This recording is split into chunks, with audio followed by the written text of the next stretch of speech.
Hello everyone. Okay, let's get some mood lighting going. Let's do that.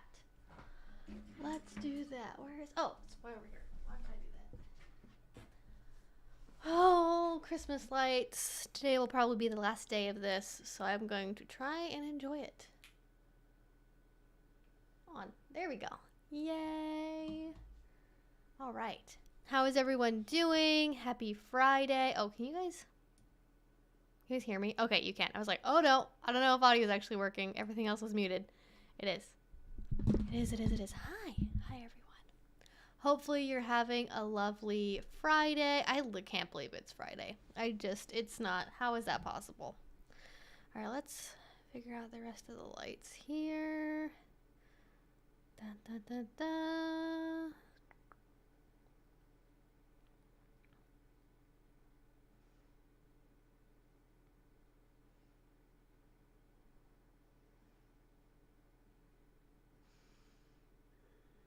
Where are my lights? Oh, here we go. Let's. I don't know if we want them all the way off. I mean, I feel like all the way off actually looks pretty good. I think we're going to stick probably with all the way off. Cool. Let's do that. All right. So happy Friday, everyone. Welcome to our regularly scheduled Friday night YouTube live stream. It is a wonderful time where you guys get to come hang out with me and ask questions and I answer them. And update, this is the manicure from last week. So far the only casualty is my pinky, and that happened earlier today. So this is like a week of just like regular polish, and I'm like, what the heck? Like, how is this still lasting so well? It's absolutely nuts. But the Christmas colors are all holding on the best they can. I'm going to do some touch-ups because my family Christmas is tomorrow. So I think I'm going to do a few touch-ups and just call it good on there. So thank you all so much for being here. Hello to the early crew. So glad you could make it. Logan and Twixie and Devlavi and Christian and Andrew and Phil's Violet and Jay and Zernicki and Joseph and Wingnut and Rob and Skilove and I don't know why this is tripping me up. Simon and Amber and Elias? I don't know why.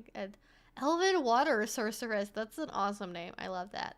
And Little Locke and Talon and Eartha and everyone. Thank you all so much for being here with me on this Friday. I hope you are doing well. So, technically, the holiday season is not fully over yet because it is not yet New Year's, but we are doing our normal, standard BDSM Q&A that we normally do on Fridays. So, if you're new to those, welcome. So glad you could make it.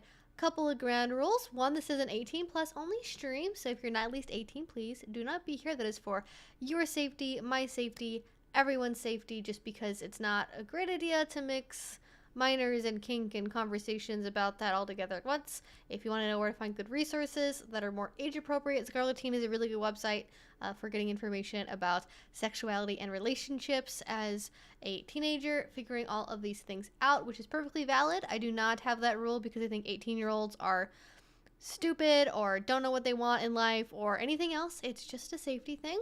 And other big things would be, I answer questions about pretty much whatever I feel like, but just some basic ground rules that I'm not going to talk about. Like, I don't give medical advice. I don't give mental health advice. Sometimes we get into, like, techniques for, dealing with jealousy or fear of abandonment or nervousness. Like, that's different, but if it's like, I have BPD and I want to do BDSM, what do I do? It's outside my skill set. But more general, like, feelings things, I can sometimes help with, but that is up to my individual discretion. And basically, I don't give advice on, let me see what else this is on that list. Just like edge play stuff. Like, I don't give advice about like how to do breath play or choking or things like that. Just, things that I don't think you can adequately learn how to do over a YouTube live stream. I don't attempt to teach, but just come here, ask your questions that could be related to BDSM. It could be kinks. Since I guess people delineate between these two, let's just list them separately, BDSM and kink. It could be polyamory, asexuality, dating, relationships, whatever it is y'all want to talk about, We are here to talk about it together, and we have some great people that also give wonderful advice in the comments and in the chats, and I do oftentimes crowdsource answers because I'm not an expert about everything, but I do try to be helpful. Also, just for the makeup people, I am trying this new makeup combination, and it's blowing my mind today. All right, listen to this.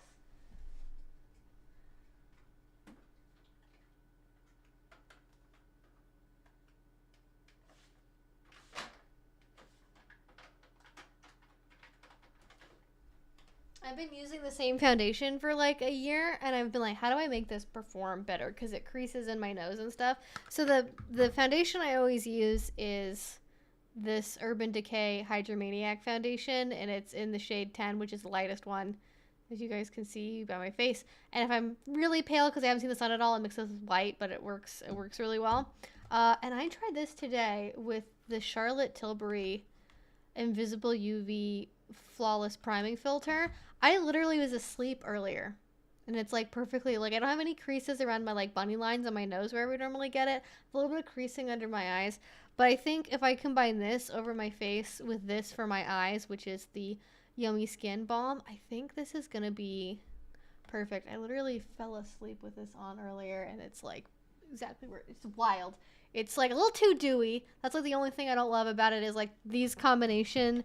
These are both very dewy products, and like it's a little bit too dewy, but like it's lasting really well. So that's the makeup advice for the makeup people, if people wanted to know that information. Because I don't really do I basically find something in a shade that matches me, and then I just wear it until I don't make it anymore.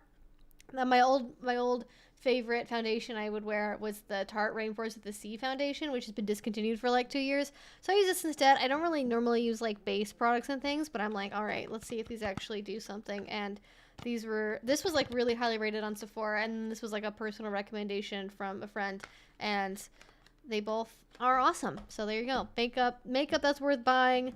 I think this is the only thing I actually paid full price for. I got this for like really cheap on Poshmark, like sealed new on Poshmark for like half price. Awesome. Love Poshmark for makeup shopping. All right, that's enough of that. There's your makeup minute of random advice. But if you guys want to talk about makeup or skincare or whatever, I'm fine doing that too. It's all on the table. It doesn't have to be edgy BDSM stuff. We could also just talk about makeup. But let's go ahead and get into the questions. One thing I do want to note first, sorry, I know I keep delaying this, is the title of the video for right now is like Trad Wives and Kink versus BDSM, just because those have been like coming up recently. Like I've talked about Trad Wife stuff. I did a whole stream for 3 hours last night on Patreon researching like the connection between Trad Wives and BDSM, which is really interesting.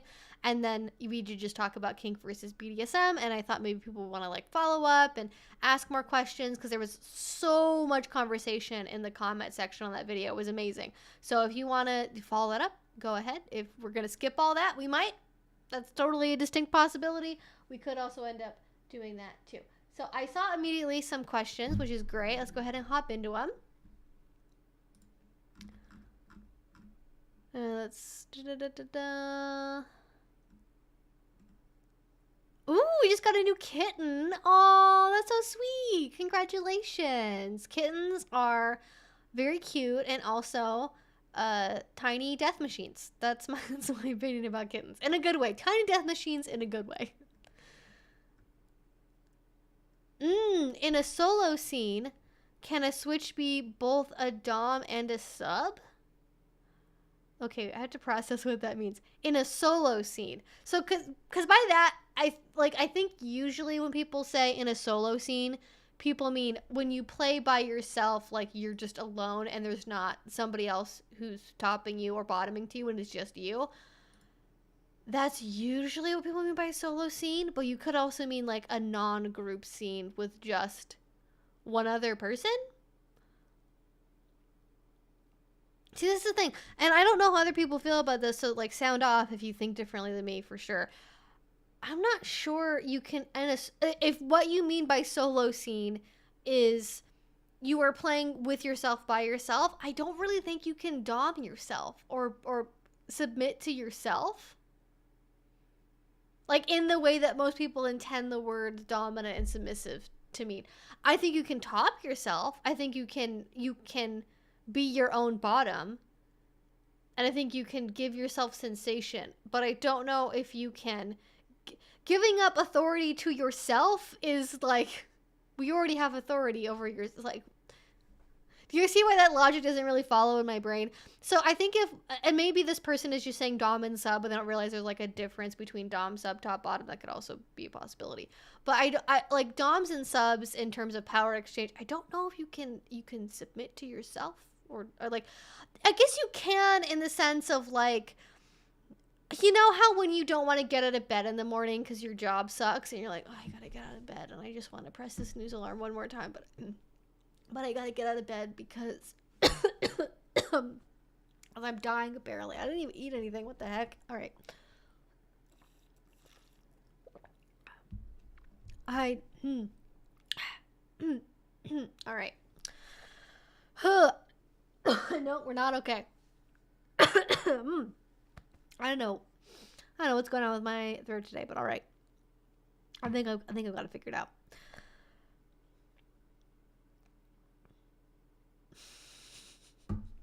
All right, I think I'm good. I guess you do kind of getting back to what I was trying to say.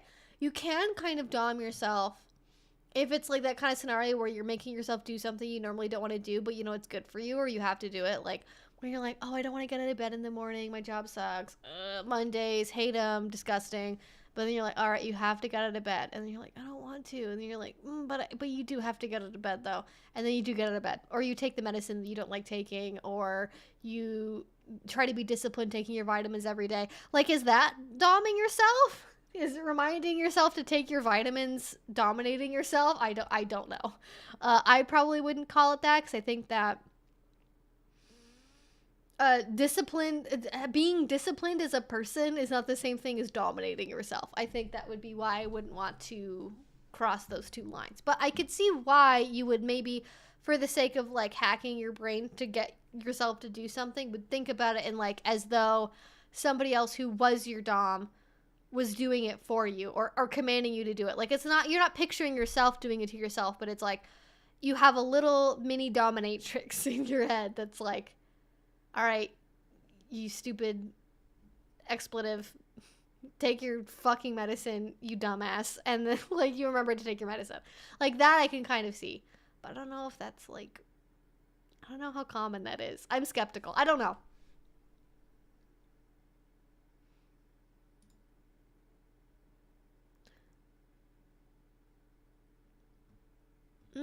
How do I not stress while at work when things aren't going the way I think they should? I know I get too much in my head, but yeah. Oh, that's a good question. Is how do I not stress while at work when things aren't going the way I think they should? So this is sort of interesting because I think you have to think about, okay, I don't know what your position is at work. I don't know if you're a manager, if you're like the lowest rung possible of employee. And this is maybe a little bit of a cliche, but I'll hopefully get into something that's actually like solid advice. I think that you have to just think about the things that you can control. And if you are somebody that is bottom of the ladder on your team at work, or you just don't have any authority at work at all, and like you have managers and you have, you know, the other people above you that are actually in control of things, and you have to do things their way, even if you don't agree with them, or you think they're not recognizing the problems that you're recognizing, or whatever it is, because it could be a million things. I think you just have to like really emphasize doing what is in your purview to control and not trying to overburden yourself with worry about things that are outside of your control. So for example, I think one thing that's helpful to think of is like, is it actually, how do I phrase this? Does this serve you? I think is the phrase that gets used a lot. And I'm not like, I don't know if I love the like, does it serve you as like a thing, but you insert a word in there that makes sense with your brain, right? Like, does it serve you? Does it help you meet your goals? Is it beneficial? Because worrying about things when they're not going your way at work or in a relationship or elsewhere, if you can't do anything about it, right? If there's nothing that you can do to change it, and just worrying about it can't do anything to change whether or not you can change it, does it really help you and your brain to just stew about worrying about it. And so this is very much like a disciplined brain thing. It's like a behavioral thing, a cognitive thing that takes time to learn. And I am not always good at doing this, especially because I am self-employed. And so technically just about everything that's not the mysterious black box of YouTube is directly in my control. So there's not really a lot of, there's a lot that's in my purview that I can worry about, and like it's technically effective to worry about. But for when it comes to other people, other people's actions, other people's jobs or places where they have authority, it's just okay. So let's like invent a scenario, right? You can't have any effect over, which is like you work at a restaurant and your manager didn't order enough tomatoes, and now you don't have enough tomatoes for the dinner shift that night, and you're gonna not be able to make a lot of dishes that normally have tomato on them, and people are gonna be upset about it. Okay, is there anything like, how much is worrying about tomatoes you don't have going to affect how much tomatoes you actually have? It's not. Worrying about it's not going to give you more tomatoes, right? You might have the ability, or somebody higher up might have the ability to like go to a cash and carry and buy more tomatoes, but there might not be one near you. They might be closed because it's New Year's Eve weekend. Who knows, right? It could be a bunch of stuff. So you're like, okay, does it make sense for me to worry about this in terms of like, is it beneficial? Is it beneficial to the scenario in my brain for me to worry about it? And you really have to sit with yourself and be honest. Is it actually helpful for me to be spun up about this? Does this actually help? Or is it my brain is so used to worrying about this thing? My habitual pathway in my brain that feels comfortable is to worry about this. Because something can be habitual. Something can be your normal thing to do, but not actually be helpful for you to do. And it feels comfortable, it feels familiar, but it's not actually something you need to be doing all of the time. And it doesn't actually serve you. So you have to be, okay, I'm worrying. Worrying might feel good because it's my normal, it's my routine, it's what's comfortable for me to do. But it's not actually serving me, and it's not really changing my situation. So changing the things that I can't change and letting go of the things that I can't change. That's basically what it is. And just trying to be open and accepting to the reality of the situation. If you're familiar with DBT, there's a technique that's like really core to most DBT, which is like radical acceptance. And that's like a really big thing to do. And I'm not going to teach you how to do radical acceptance because I'm still learning how to do this myself over a live stream. But you can look up online, you can Google like radical acceptance DBT, and there's like worksheets and stuff. You can get the general idea. But the idea is to look at using the combination of your logical and your emotional brain going into your wise mind, using all the information you have, looking at a situation as exactly as truthfully as it is, and accepting it. Because if you're worrying about it and you're going, should, could, would, if you're using all those words to yourself about, oh, well, I wish it was this way, I wish it wasn't that, I hope I could change this, I would have changed this, I should have done that. If you are just going over in your mind all the things that you wish could be different but are not actually different in reality, you have to accept reality for what it is first. And just acknowledge to yourself, all right, we're about to have a dinner rush in 15 minutes. We do not have any tomatoes. That is the situation I'm currently dealing with. And typically, if you are able to fully accept something, you'll feel really calm about it, or you'll cry a lot. Because either the reality is really upsetting and it's sad, so you're going to cry, or it's like a relief to realize that you don't have to hold the burden of worrying all of the time. That it is okay. The world will not collapse if you stop worrying. And I think a lot of people that grow up in families or in dynamics, that there's a lot of worry, there's a lot of fretting about money or housing or what school you're going to go to or your grades or homework or extracurricular activities or sports. People find stuff to worry about regardless of what their situation is. But if you're from a family dynamic where there's a lot of worrying involved and everyone feels compelled to worry all of the time, it's really hard to let that go. But you have to start somewhere, and stopping worrying about what's happening at work. And I'm not saying this is easy and overnight, and when you're going to start doing it, it's going to happen. But like, I found a lot of relief recently in like, I find like radical acceptance like finally clicked with me, and I finally started learning about it like 2 weeks ago. And since I've started like actively trying to practice that with like people's opinions about me, or my workflow, or things going on in my house, or the fact that my Christmas got canceled because of the weather and my family being sick. Like, when I was able to radically accept that, it was really, really helpful for me, just being like, all right, I don't have to keep myself up constantly worrying about this. This is something that I can actually just, like, let go of and not try to, like, fight about. Because it feels like when you're worrying, it feels like this. It feels like you're holding on to whatever you think should be happening. And you're holding on to it so tightly. You're, clawing at your hands. You're trying so hard with your feelings. You're trying so hard with your worry. If you just worry about it enough, you'll be able to get past it. But when you realize that you can do this, and you can open your hand, and you can just go, okay, this is how reality is. What else can you do with this hand now that you're not worrying? How can you use this hand to help yourself, right? Maybe pick up a shovel, or drive your car, or Google something on Google. When you can let go of just worrying, you can get into actually making more solutions. And being able to rationally analyze what those solutions are, as opposed to just thinking and worrying yourself to death about what the situation is and how, like, terrible it is. Because especially when you have to sit and deal with reality, and you have to think about what reality really is, and it's just like we're literally just short on tomatoes, you realize that, like, it's not having not enough tomatoes one night is not actually the end of the world. And a lot of people don't like tomatoes, and they're probably going to be okay that they don't have tomatoes in the thing or whatever. Like, oh no, you don't have tomatoes on a salad.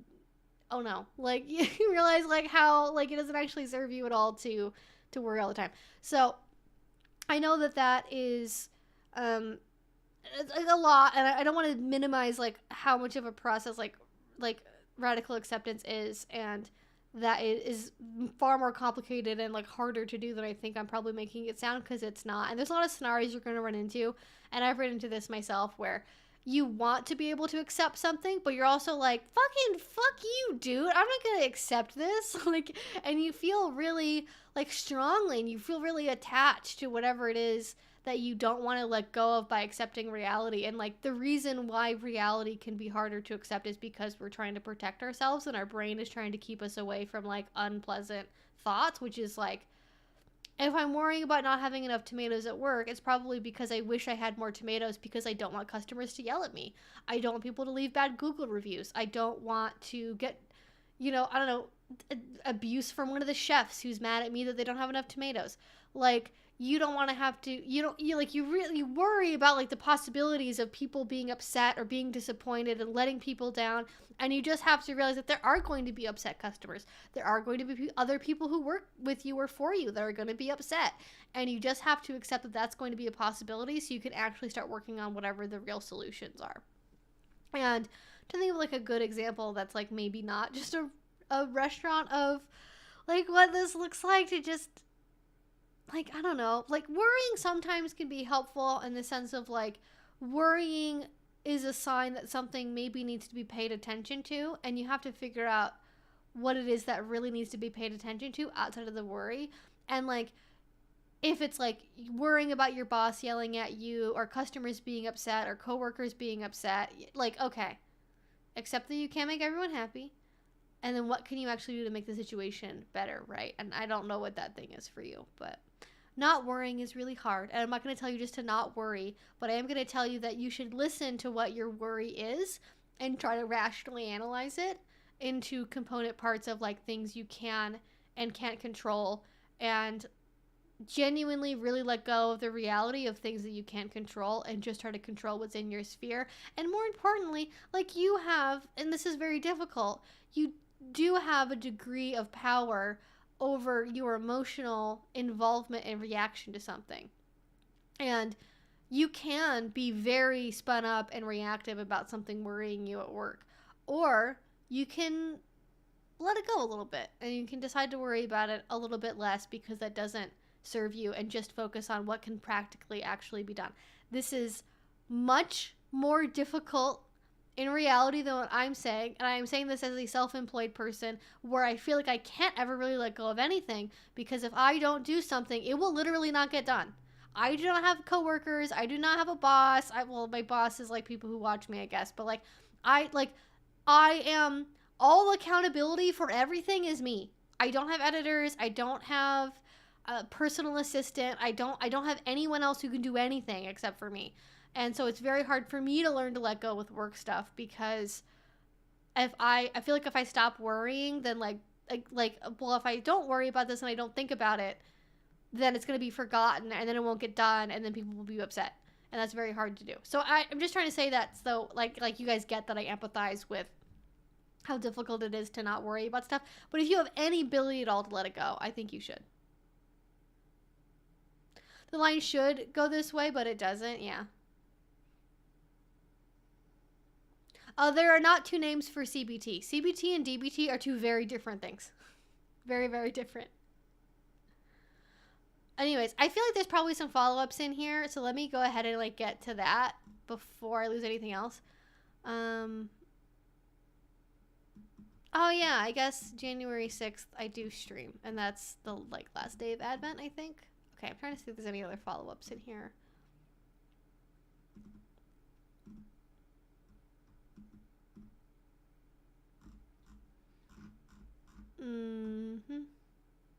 How is Bandit doing? She's great. She was taking a nap with me earlier. She's awesome. I say nap, but really I just laid down in my bed for 30 minutes and then didn't sleep, and then got out of bed and then started to stream. So I don't know if that counts as a nap. We were laying down on the same thing. Oh, I'm just stressed because if I don't do my job right, someone could get hurt. Someone hit a gas main such electric power line. Oh, that's really heavy. Yeah, like that's for sure. Like if you're a doctor, if you do anything that's like high risk or like involves human life, for sure you're going to be stressed out. And that's like, I think step one is like accepting your feelings and accepting like, okay, I feel really stressed out. This is very important. I don't want to hurt anyone, and that's okay. But is my worry getting in the way of me doing this job well? Is me being so preoccupied with being worried as opposed to actually doing the job actually affecting my performance? And I would bet you'll probably find that being very stressed out and being very worried probably mentally affects you in a way where it actually detracts from your ability to do your job. And learning how to let go of that worry and redirect it into like ways to be productive is like very much an ongoing process. And as somebody else suggested, like would more training and education or support help get rid of the worry? I don't necessarily know if like that would entirely get rid of the worry, because a lot of it is just like emotional habituation and like things you're very used to doing. But it can be like it can be helpful to like, if part of the reason why you're worried is because you don't feel confident with your job because you're being asked to do things that you're not actually qualified to do, or you feel like you need a supervisor and you don't have one, or you didn't get the training up front that you needed. And I've been in jobs where I've had that. The first job I had at a college that was like an actual like career office job, I had somebody who was supposed to train me, and then they had a mental breakdown 2 days after I got hired, and then I took over their job. Like I had little bits of help from people in other departments who kind of knew what my job was, but I had to figure it out all alone, and like all that alone. And there was a lot of pressure from my boss and from customers to like get the job I was doing correct, and that was really, really hard. And if I would have known better, I would have asked for like, hey, I need more training, but there was no one there to train me. I had to do it for myself. So I like, especially that I think can be a really big hurdle if you feel like you don't have enough support and enough help, and you don't have enough training to do your job well. But if you know that you've had that, right? If you know that, you know, your bosses are happy with your work, you know, you have the training you're supposed to, like, I think you have to at some point decide to trust yourself and like be confident. Not so much that you have hubris and you're acting completely out of turn and you're doing wild shit because you think you can get away with it. Like, don't overboard it, you know, don't go too far in the opposite direction. But you can also like have a little bit of self-confidence, and that would probably be okay.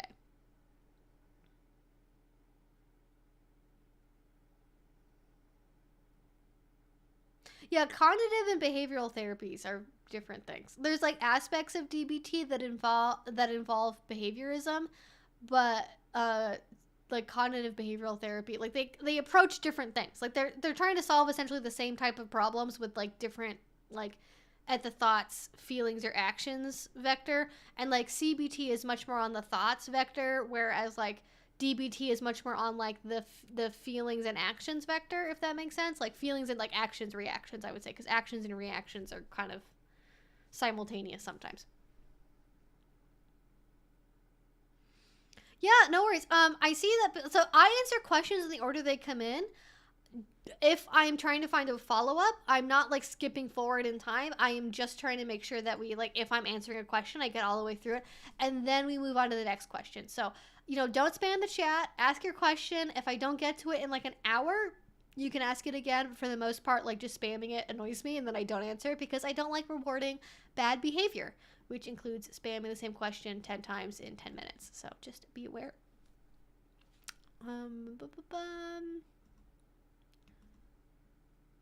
Oh, first time catching a live stream. Yeah.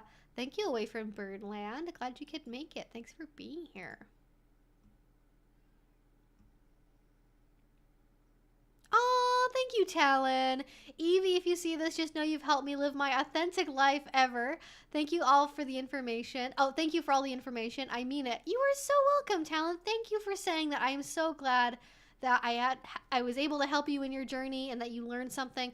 I am very rewarded by the job that I do. I love getting to interact with you guys, see your perspectives, help you, and like help you guys learn more about yourselves on this path, because it is something that is, for no real reason, like a very esoteric realm of knowledge that not a lot of people talk about or know how to communicate about, even if they do know it. And I'm very grateful I get to help with that. So thank you.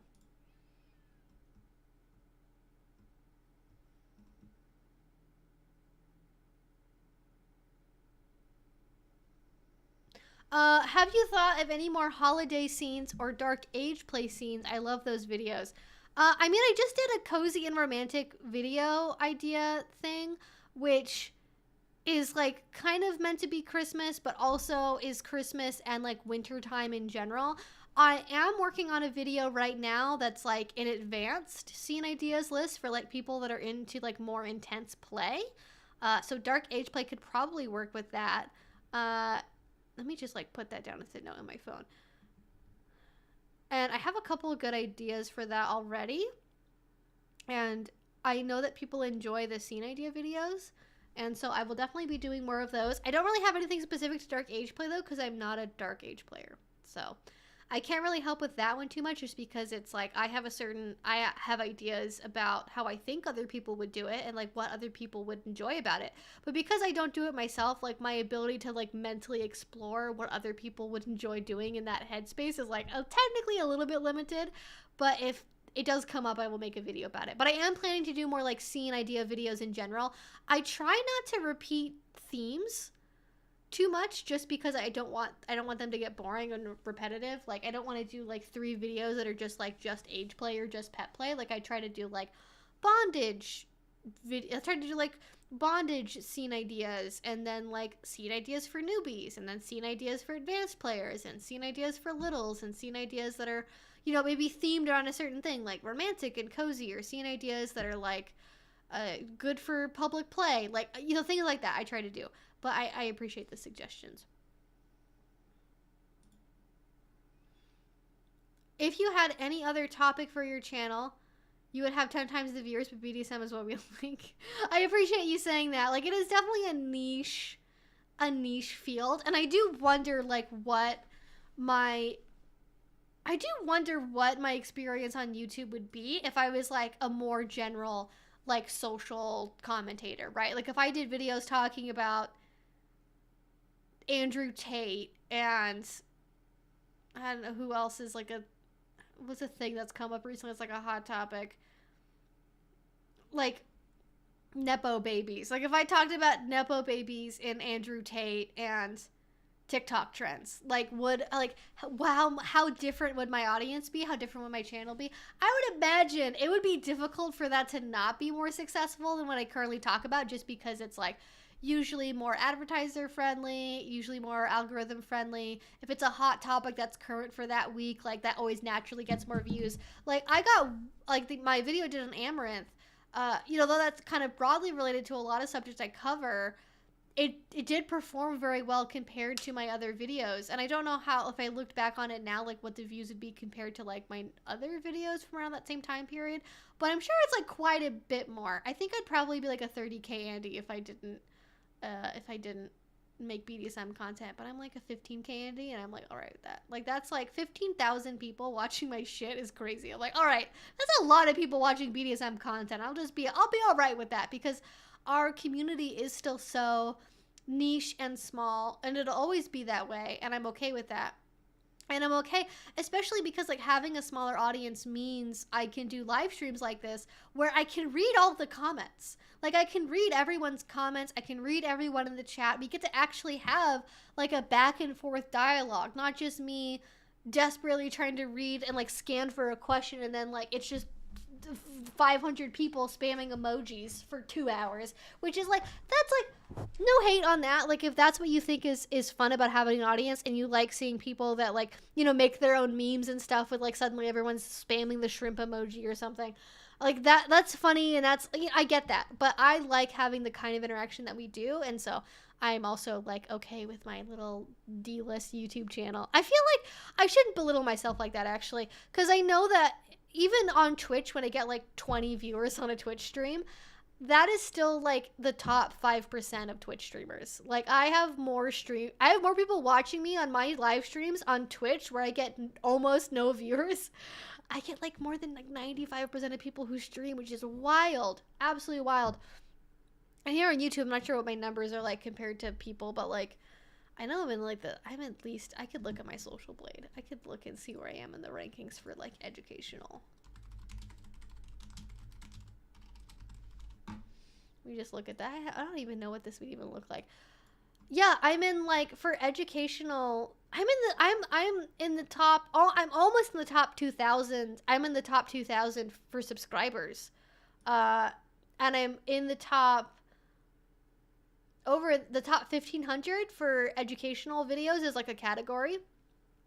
So I, you know, it's funny like how consistent my like subscribers are though. Like, I get pretty much the same amount of subscribers and video views. Like, it's very like, a lot of YouTubers have stuff that looks like this, and mine just looks like this. It's very consistent. I don't know what that means, because everyone's like, oh yeah, subscribers go up and down, and I've literally gained like between 2,000 and 3,000 subscribers every single month for like 5 years. Like, that's just how my channel is, and I find that very fascinating, because it sort of means there's like a consistent audience of people that are always looking for BDSM content, you know.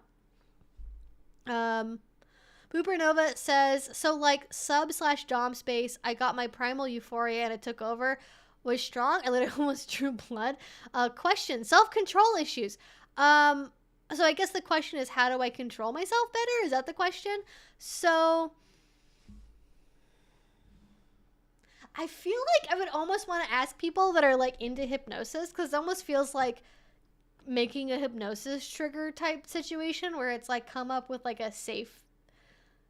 with some sort of like internal safe signal for yourself that even when you're really deep in a headspace will go off if you need it to go off, which is interesting.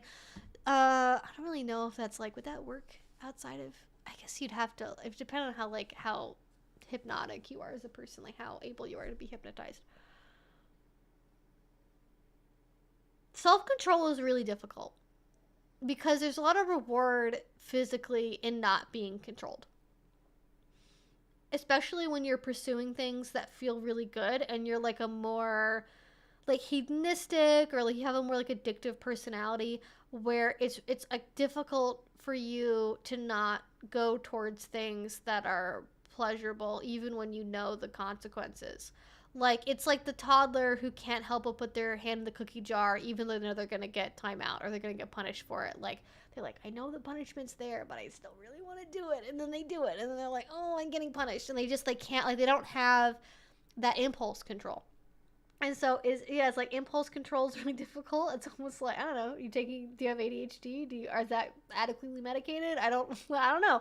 That's definitely part of it. Like, you definitely there's lots of disorders that are associated with like impulse control issues. And if you don't like address what those underlying things are, that might always be a pretty big problem in your life. But all I know is that when my friends with ADHD are not medicated, they have a lot of issues with impulse control, especially with like impulse purchasing and sex, and it's like that could cause problems pretty quickly. I am not somebody that generally has impulse control issues, so I am not entirely sure how to give you good advice in like an empathetic way, because that's not my experience. I'm a very self-motivated, self-directed person. If anything, I'm like too disciplined. That's like the feedback I would get when I was in elementary school, is like, she's like too much of a rules follower. Like that was my problem. Not that that's like, I feel like that's like a humble brag, but like it was actually like they were worried for me. Like they were worried for me because I was so scared of going out of line that I would never do anything out of line. Like I was just so terrified of breaking the rules for not, like, it wasn't punished. Like I wasn't like, I don't know, I didn't have like a bad childhood or anything. I just like, I internally cared so much about following the rules that I wouldn't break them even for the sake of my own happiness or enjoyment. So that's not a problem I've really had to deal a lot with. What I have kind of discovered recently, though, is there's like research around like willpower. And the idea of willpower and how it's fucking bullshit. ASMR about how willpower is fucking bullshit, okay? So if people believe in this idea of willpower, where like magically if you just have enough willpower, you can do things like wake up at 5 a.m. and take a cold shower and work for 17 hours a day and sleep at noon for 45 minutes and then we'll work out every day for 2 hours and then go on a 10-mile run. And thank you, Twigsy. I am thanking you in ASMR. You are right. 230k subs is nothing to sneeze at. And I am very appreciative that all of you are here. And I'm so grateful that all of you are here with me on this weird, wild, wacky journey of learning about whatever the fuck it is we're learning about. So anyways, willpower is definitely bullshit, and it turns out that it's not actually some mythical willpower thing. It's actually that certain people just find things more pleasurable than others, and some people genuinely enjoy cold showers at 5 a.m. and other people enjoy sleeping until 10 in the morning and taking a bath in the middle of the day, and that's what they like. And so it's not really about like finding mythical willpower. It's actually just about finding the things that motivate you like internally, that feel good for you to do, and then figuring out how to do those in like a responsible way that helps your life be productive in the way that you want it to be productive. Anyways, that's my ASMR advice, is like, people will tie themselves into knots trying to figure out like, oh, I just don't have the willpower. I would quit this. I would do this instead. I would wake up every day at 8 a.m., but I just don't have the willpower. And it's not a willpower problem, as far as I've like from the literature I've read recently. Like, it's not like willpower as this mythical idea where if you just try hard enough and make yourself do it, you can do it. It's what you find pleasurable to do. And different people find different things pleasurable and displeasurable in different amounts, right? Like, you might have a roommate that they do not care at all about leaving trash everywhere, and they are not motivated at all to pick it up. The problem isn't that they need to, I mean, to some extent, it's like you have to be adult enough to make yourself do things you don't find pleasurable, but it is much more difficult to do them. And the problem isn't just like, oh, you need to try harder. It's, you either need to find a motivation in yourself that is actually motivating. Like, if you remember to take the trash out 5 days in a row, you know, you get a lollipop, or you get to buy a new makeup thing, or you get to watch a movie on Netflix, like, or you get to order takeout. Like, you find something to reward yourself that like is the motivation when the thing itself isn't motivating enough on its own. That's the idea that I've found like works pretty well. Is like, for me, I'm very motivated by like seeing stuff done. And so when I'm trying to develop a new habit, I'll like track it and like see how many days in a row I can do it. And then that also like helps like having something become a habit in terms of doing it repeatedly, like helps it actually stick around, which is really nice. But to get back to your actual question of like self-control, when you think you might be going too deeply, this is one of the biggest problems with like rough body play, is like a general thing. Anything involving like wrestling, tackling people, like physical altercations, and playing with that, as in BDSM. What a timing to join. Truly indeed it is. So I'm just thinking about how ridiculous this like whole premise is, but like to try and keep it together here. So those things are very risky, and precisely why they are so risky is because oftentimes people have difficulty controlling themselves in that headspace because they equate instinct with lack of control. Also, thank you so much, Jay, for the super chat. I really appreciate it. I love the little doggo. Thank you. So, I believe I have an interview with Rain de Grey on my channel. If you go to my interview playlist or search on my channel for Rain or Rain de Grey, I think towards the end of the interview, we talk about like rough body play and like the dangers of it and being disciplined and safety. And it is a very dangerous thing. And like, because if you are not very controlled with what you say yes and no to, it's very easy to inadvertently do things that are dangerous where you go, but you didn't say no to it, so I thought I could just do it. Like, be that hair pulling, spitting, biting, jerking someone around, putting somebody's joint in like a joint lock, like, who knows, right? There could be a million things. And so I think with doing any sort of primal rough body play type things, and I'm not going to talk about primal play in this outside of this question, so don't ask me about it because it's too fucking complicated and nebulous to answer adequately without me just rambling in a live stream more than I already have. And so I think what you have to do is like really negotiate up front for everything that is okay, everything that's not okay. Make sure you really know what that list is before you start playing. And if you don't think you can control yourself, don't do it. It's one thing when you're playing by yourself and you hurt yourself because you are responsible for your own body and you know what your own risk is.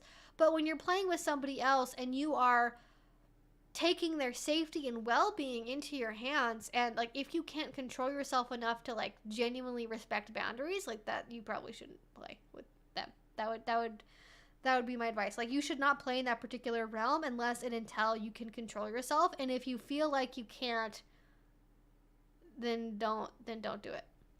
I just don't play with that fire. Don't do stuff you feel like you can't control yourself around. I mean, I don't know. Like, actually being able to develop self-control is...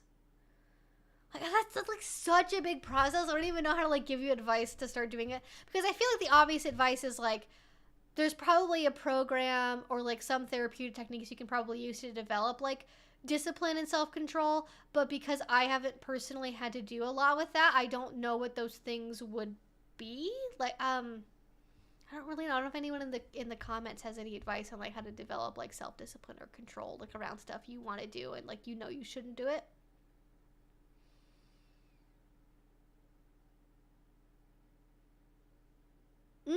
I definitely do the multitask to distract yourself from doing the chore method, like listening to podcasts while doing dishes. Yeah, or like, you watch a TV episode when you're on the treadmill, or you listen to music when you work out. Like, there's all kinds of stuff like that for sure.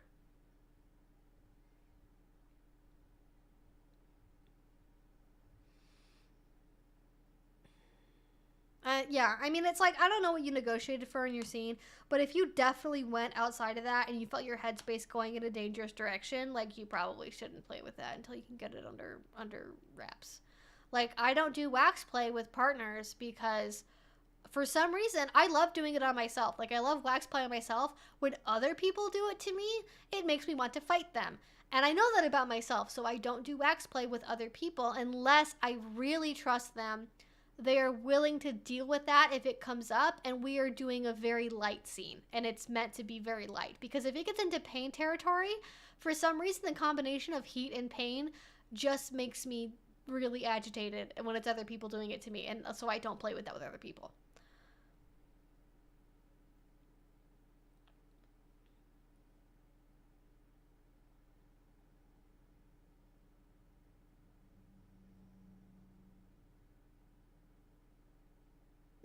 I like that technique too, though I use more audiobooks than not podcasts, or more than podcasts. Yeah, for sure.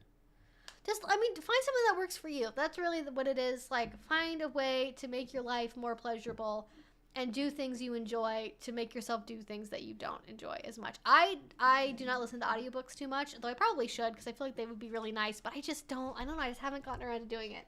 Because I listen to podcasts and YouTube videos all the time. I would totally listen to an audiobook, but usually I like preserving reading as like, I don't know, I just like having reading being its own special thing. That's not just like something I do while I do chores, but that's me.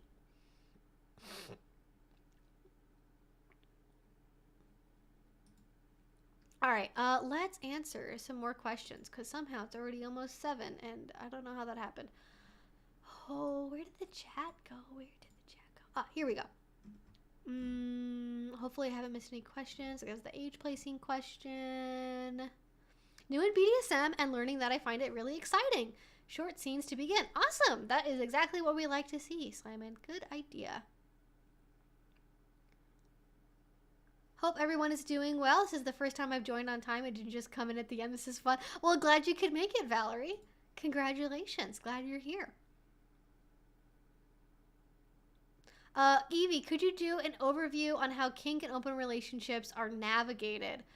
Okay, so I definitely have an older video that kind of talks about this, and I want to say it's called The Biggest Misconception About the Kink Community, or like the biggest misconception about kink. And maybe I should redo this, but essentially the idea behind it is that like, because people who participate in the public BDSM scene are a small percentage of people, and it's very self-selecting, and because of how a lot of people construe monogamy, where they don't want their partners masturbating, they don't want their partner looking at porn, they don't want their partner to find other people physically attractive, they don't want their partner to look at other people in general, they don't want to be around other naked people, other people having sex. Like, the environment that might occur at a BDSM party is like an affront to what they consider monogamy to be, and so they don't want to be involved with that. So you get a lot of people that are in the BDSM scene that aren't open relationships and are in like or poly or something like that, just because most people that are very strictly monogamous do not get the same amount of benefit out of, it's not they don't get nothing out of it, but unless they're already on like the more open side of being monogamous in terms of like, you know, pornography, nude people, maybe even playing with other people, it's not a violation of our like romantic or sexual monogamy, and that's fine. Unless they're already a little bit more on the open side, people that are very strictly monogamous are not probably going out and doing BDSM events and parties, unless it's like, we're going to go together to a party and do something with each other and then leave immediately afterwards and not socialize at all. Like, there are people who do that to get kind of their exhibitionist or voyeur side satisfied, but outside of that, less likely to actually participate on any other level.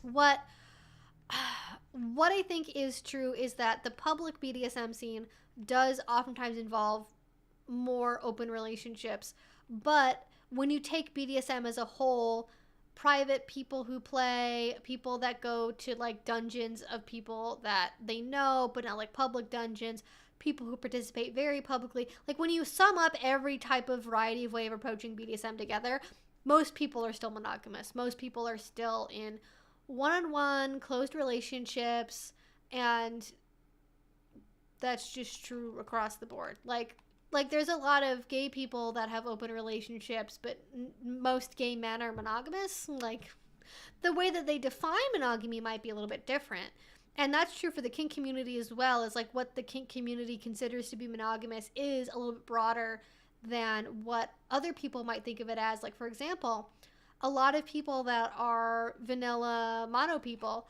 they might consider BDSM play with somebody else to be a violation of monogamy, in the same way that, like, I don't know, being too affectionate with like a female coworker would be a violation of monogamy. Like, it's just like, it's a boundary that's too far. But in the kink world, playing with other people platonically, seeing other people naked, masturbating, pornography, openly discussing sex with other people, like, that is generally like all considered within monogamy and not necessarily non-monogamous just because you do it. But getting kind of that overview out of the way, and then getting into the actual question, which is like, how, I'm assuming what your question is like, how do you navigate an open relationship while also doing kink at the same time? And if what you're kind of talking about is like having power exchange relationships, while being in an open relationship, there is a really good book that is Power Circuits. I think. I don't know if it has a subtitle. Yeah, Power Circuits, Polyamory in a Power Dynamic. It's by Raven Caldera. It's published like in 2010, so it is a little bit older. You can get it on Amazon. It's like $5. It's super cheap. It's, you know, it costs you less than a super chat on my stream does. So that might be a good read for you. Keep in mind though, with that book, Raven is a higher end power exchange person. They do a lot, like they're an MS person. Their relationships are based in like master slave stuff. What they do is much more than just like casual kink in the bedroom. Like they are pretty involved lifestyle wise. And so because of that definitely influences the way they talk about kink and poly and open relationships all interacting together. And so if that's not what you mean by it, and that's not really you, that book might not resonate with you as much, but I think it does still have a lot of good advice in it.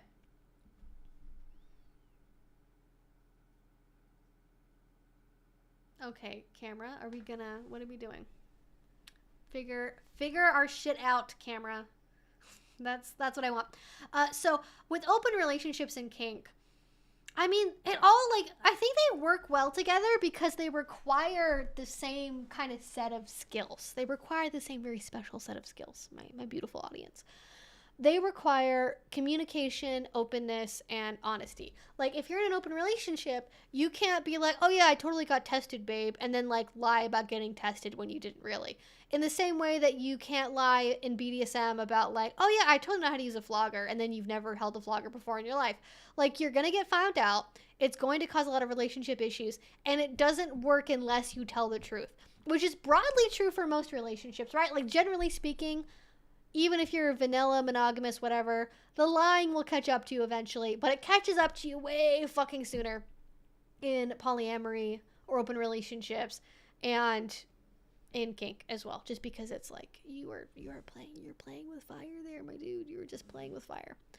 So I would say that the main thing you have to do to know how it's going to work is like, ideally, if before you're in any relationships yourself, you set your intention for what it is you're looking for in terms of like, I want to be part of a throuple where I'm submissive to a dominant woman and a dominant man, and they both dom me together, and it's like they're in a power change relationship with each other, or maybe she's even submissive to him, but they're both dominant over me. Or I want to be part of a harem where it's me and 10 other submissives and one dominant person. Or I want to do like solo poly and kink together, and I don't want to have a committed romantic relationship like with anyone that involves like nesting with them or having kids or anything. I want to kind of live my solo life, but I also want to have, you know, a bunch of partners. I want to have a person that does this and a person that does this. Sorry, I have like a thing in my eye, and it's like, it's really bothering me. I don't know what happened. I don't know what's going on with my body today, honestly. It's kind of a mess. Okay. Oh, nope. Oh, God. Ah, okay. I think I got it. All right. That aside, I think you really have to figure out what it is that you want ahead of time. And be careful with this, because this is not like, I need to find a perfect third to complete my relationship, cue ukulele music. Like, it's not about finding people to fulfill certain slots in your life, but what kinds of relationships you want to have. Does that make sense? Like, it's not about people, it's about, and like finding people to slot into your life. It's about finding relationship structures that you want, and then finding people that also want that same relationship structure, and like allowing there to be a degree of organic development within that. Because if what you want is solo poly, but you end up in like a closed V triad and you're all cohabitating, that might not really be what you're actually looking for. So I think like setting your intentions first is really important, and then being very upfront with like what you want based on those intentions. And this is why I want you to set these up beforehand when you are talking to people and meeting them, because it's very easy, if you don't really know in yourself what you want first, to go along with what other people want you to do, right? You're like, oh yeah, I'd totally be down for like a closed V triad where we all live together, and like I don't date anyone else, but we all cohabitate, and like that would be fine. But really, you actually want to do like solo poly and have like 4 partners, but not like cohabitate with any of them. Like, you got to know what you want ahead of time so you can advocate for yourself and make sure you're going to find people that are compatible with what your needs are and what you're also looking for.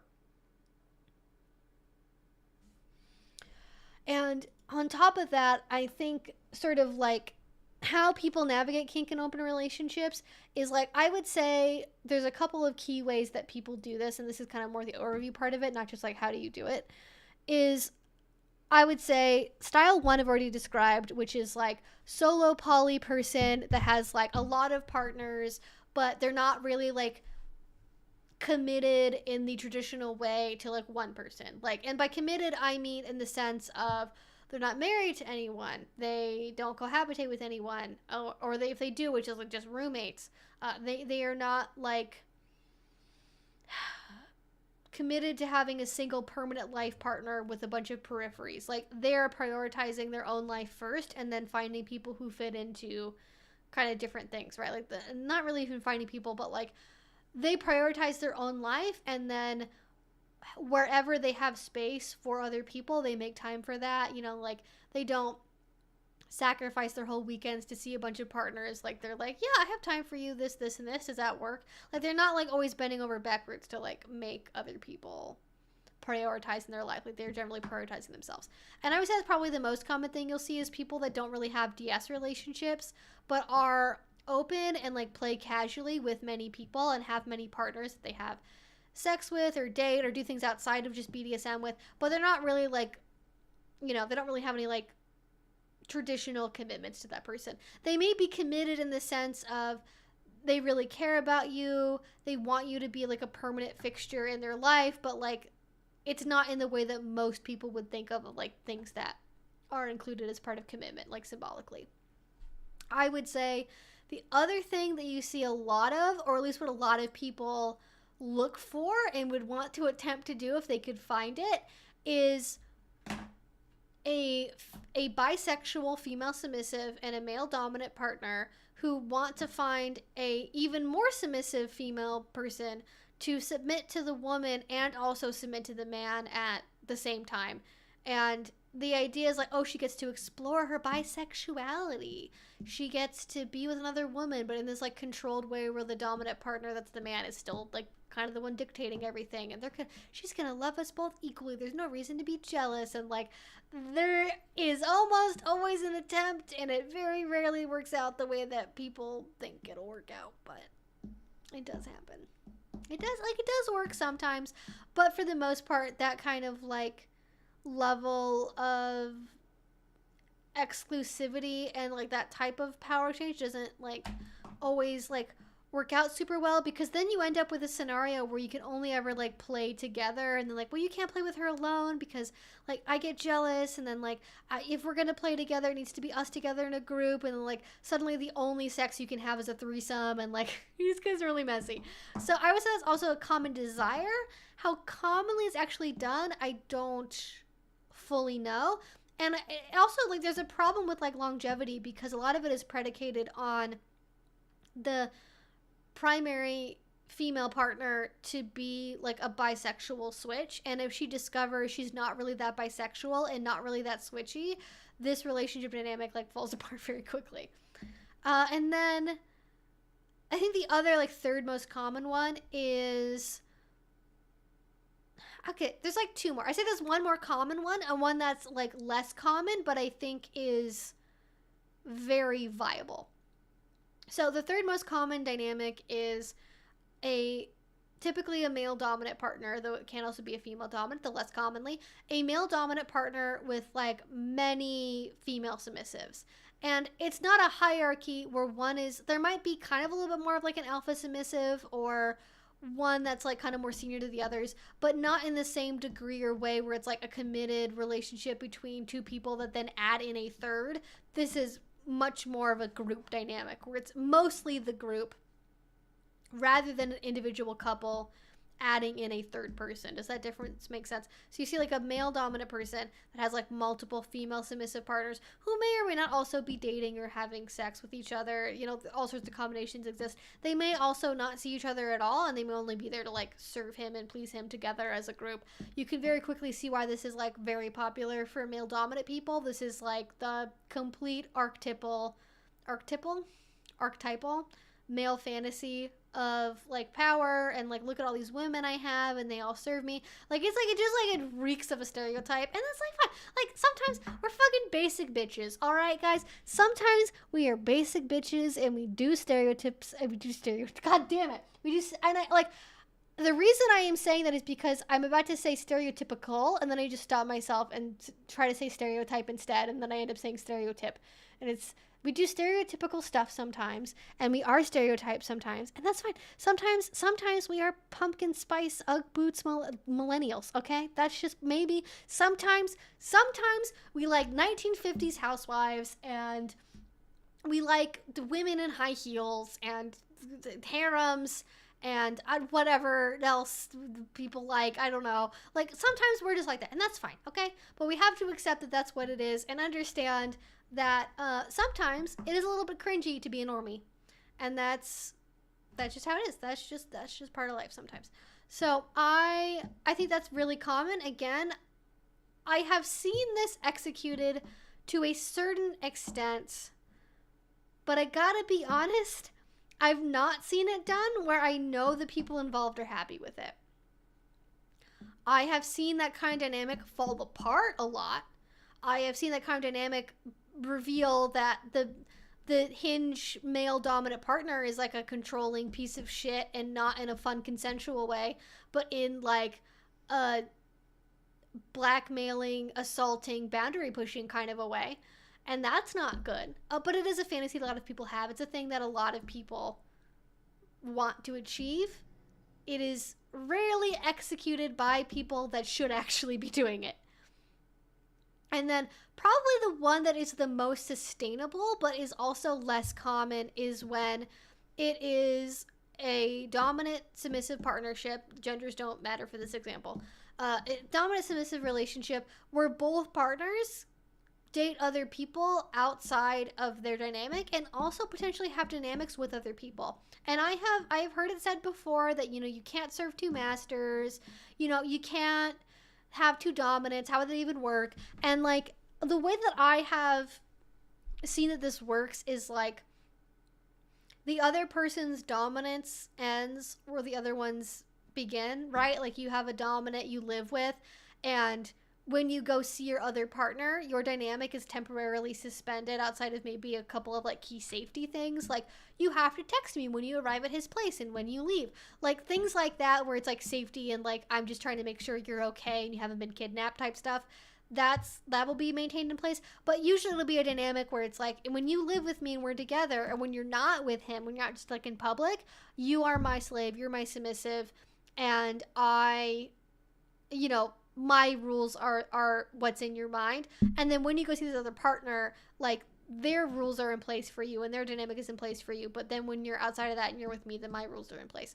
And that usually works best when you have like one relationship that's like high power exchange and one that's like lower power exchange, where it's not like just bedroom only necessarily, but it's not like, you know, you don't have two partners that are both like barcoding you with slave tattoos. Like that would not generally happen. But I think this works really well because it is like as egalitarian as you can be in a power exchange relationship where both people openly have the opportunity to date. You are not only dating as a couple. It's not about one person just like collecting submissives as Pokemon. Like you get to go be whole people. And it's not like you're not a whole person in the relationship, you know what I mean, right? Like you get to be your whole self, including with other partners, and that isn't constrained by like you submitting to somebody else, or you having, you know, a person that submits to you that like is such a priority in your life you can't do other things with other people because of how much like time and space that takes up. So I would say that tends to work best. This is something that I talked about with Dan and Dawn Williams in our interview together earlier this year. If you haven't seen that, go to my interview playlist. It's in there. Really, really good interview, and it's a good interview. Highly recommend. Speaking of trad wife adjacent things, the bisexual switch in the male dominant is skirting the edge in so many cases. As always, how much informed consent is actually there is the key distinction. Oh, yeah. Yeah. The people that are like, well, I'm not really into this, but I'm doing it because my partner likes it. And I want to make him happy. And it's like, there's doing that when it's like how you load the dishwasher. And then there's that when it's who you're having sex with. And there are some people, and there are many eroticas and romance novels that'll speak to this. There are definitely people who really enjoy giving up autonomy in that area and their partner dictating who they have sex with and how, and giving up that control, because it can also be like almost a permission of like, well, I'm not being a slut. I'm doing this because I'm ordered to. And it's kind of almost like this like weird mental get out of jail free card for not feeling like a slut, if that is like a bad thing for you to be.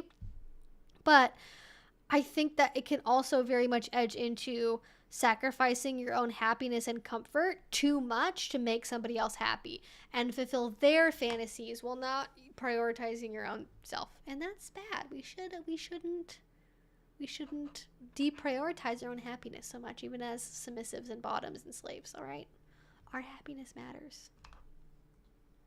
All right, let's get into some other questions. Great questions to get, Great questions today, guys. It's today. Yeah, great questions today, guys. I don't know why I decided to make both of those plural. Good stuff. I love it. All right, next question. You guys tell I've had 4 hours of sleep. Does it come off at all? I literally slept for 4 hours last night, and then I took a nap for 30 minutes before this stream. Can you guys tell? Can you tell? I bet you can. I might be a little bit off my rocker. Does Evie have videos with makeup tips? No. I live stream putting on makeup sometimes, but I don't have any like standalone videos, I don't think, doing my makeup. I could, if you guys would be interested in that, I could do like a get ready with me, do my makeup live stream. That could be, and not live stream even necessarily. I could do it as a video, like a get ready with me to go to an event or something. That could be fun. Like a get ready with me BDSM party deal. I'll put that on my idea list. Let me know if you guys like feel about that. That could be fun.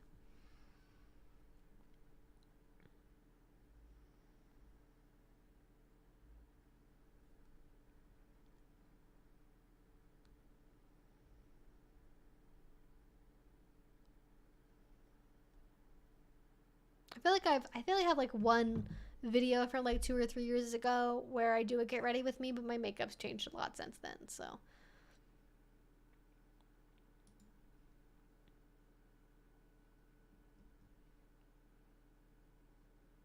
That live stream is how we learned Evie has happy little brain bees. Yeah, I'm not going to explain that to you guys.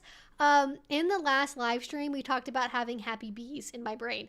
And if you want to know what the fuck that means, watch my live stream from Patreon last night. It's anyone on Patreon can watch it. It's literally available to anyone that donates $1 or more on my Patreon. It's premium content.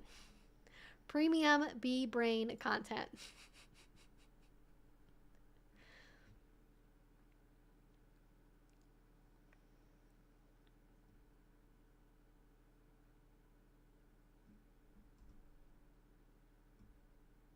BDSM of the soul. Yeah, it's like those chicken soup for the soul books, but with BDSM. Exactly.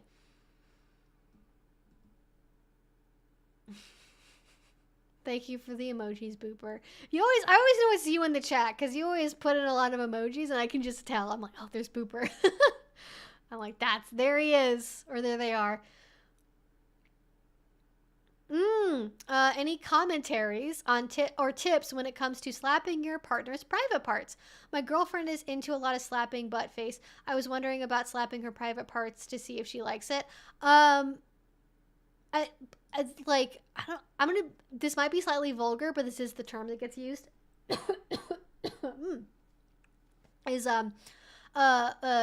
Pussy slapping and pussy punching is very much a thing. I'm assuming that's the genitals your girlfriend has. If your girlfriend has a penis or balls, going to be slightly different. But I'm assuming, based on what you said earlier, that your girlfriend has a vagina. If they don't have a vagina, same conceptions generally apply, but slightly differently. Honestly, I feel like this might sound weird if like slapping versus punching. Punching somebody in the face is dangerous for ghosts. It's even like a good comparison. I feel like slapping somebody on the pussy or on the vaginal area, or just like, I'm gonna say on their genitals, like slapping somebody on their genitals is much less risky than slapping them on the face. Because when you're like on the face, right, you know, you're aiming for, I'm gonna like, this is the broad strokes amount of research, like education I'm going to give you guys in this live stream. This is not a complete tutorial. This is not all the information you need. Research on your own, learn from somebody who knows how to do this at like a very high level. Like you can find an instructor, and if you can find an instructor that does like martial arts or like something like that, learn from them. But generally speaking, you want to aim for like the masseter muscle. You want to aim for like the like muscular, like basically like where the padding is on your face. If that, you know, if you don't even know what the masseter muscle is, aim for like the fattier tissued part of the face, because if you aim anywhere else, it's like mouth, nose, eyes, ears, and you can really damage hearing with slapping. You can cause eye damage, you can break somebody's nose, you can cause them to lose a tooth, you can damage their jaw. Like, slapping is really dangerous, okay guys? Slapping is really dangerous. I really enjoy slapping. It's something I enjoy doing myself in my personal life, but it is something that is very, very high risk. So just keep that in mind. Just be aware. Also, thank you so much, Booper, for the donation. I love getting to see the little Christmas tree guy. He's so cute. I don't know why it brings me such joy, but it does. So, you know, aim for the kind of the meatier part of the face, right? And if you've already been doing that, you probably know this already, so I'm kind of preaching to the choir here. But when you think about it on the genitals, like the genitals themselves are sensitive, but like you can't break somebody's labia in the way you can break a nose or cause somebody to lose a tooth. And so you do have to be careful, and there are definitely scenarios where, like, if you're punching somebody, especially, that I would consider to be more advanced, because you can definitely break bones and cause fractures in that area, especially if you are playing really hard. If you're using any kind of, like, if you're doing like you've got like a sap glove on or something, you can definitely cause more damage that way. But otherwise, the principle of it is very similar to spanking, essentially. Like, you're essentially spanking somebody on their fanny, in the British sense of the word fanny. Maybe I should just say that. I'll just say fanny, because in American English, fanny is a polite way of saying bottom, and in British English, fanny is vagina, essentially, or pussy. So if you are slapping somebody on the fanny, it's essentially the same thing as spanking, more or less. I have not taken any classes, and I've not seen any classes that teach like this technique exactly, but essentially it's the same thing as spanking. And just like, you know, what you would normally do, right? You know, start out with like, you know, light taps, and then work your way up, and like make sure you're being really close and controlled.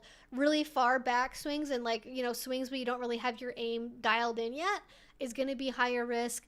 If you have longer nails, be careful with that, because you can like scratch the thighs or scratch on the labia by accident. That can be really uncomfortable. But outside of that, like, it's like, you know, go slowly, dial it in, and it's essentially the same thing. I would say if she likes slapping elsewhere on her body and she likes spanking, she'll probably really enjoy this.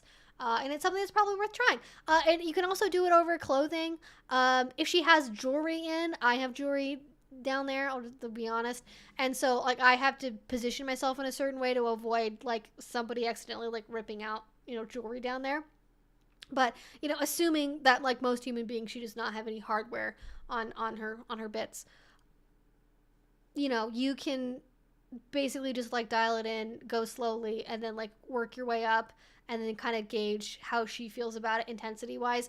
But like otherwise, there's like not like, unless you're like fully like hard, like, you're like, when you get into like really hard slaps and punching, you're getting into danger territory with like, you need to be careful about reining in your strength so you don't accidentally fracture something bone wise. But our hips and leg muscles are very strong, and our hip and leg, like, unless you're like, you can do it in a way where you accidentally hit a joint or something, or hit the base of a spine. That's where you have to be careful. Like your coccyx, I always like that word, is so weird to me. Like, you have to be careful about, like, you know, Napoleon Dynamite. This is a millennial thing. You know Napoleon Dynamite, where like the grandma or whoever like is out on a dune buggy in like North Idaho or South Idaho, wherever it is, and like, yeah, your grandma broke her your grandma broke her coccyx on the, you know, going, you know, on the dune buggy. Like, it's that, right? Like, you have to be careful about that. And but like our muscles and our our bones in that area are generally really strong. So like the risk is definitely less than it would be on the face. It's not no risk, to be clear, but it is less risky. And if you're already doing spanking and stuff, you kind of, you know about that part of the body already. You know the risks there. And it's really more about dialing in where you want the sensation to be and not going too hard too fast. And then if you do end up going really hard, I would recommend finding intensity other ways first before making the blows themselves stronger, just because, you know, as far, I haven't heard any sort of risk of like internal damage. Especially because if you are dealing with like, and I will say this, if you are doing this to somebody who has external genitalia, if you're somebody who has a penis or balls or some combination of the two, doing CBT type stuff, punching, hitting, spanking, I talked about this in a couple interviews with pro doms, and because they're pro doms, CBT is like a big part of what they do.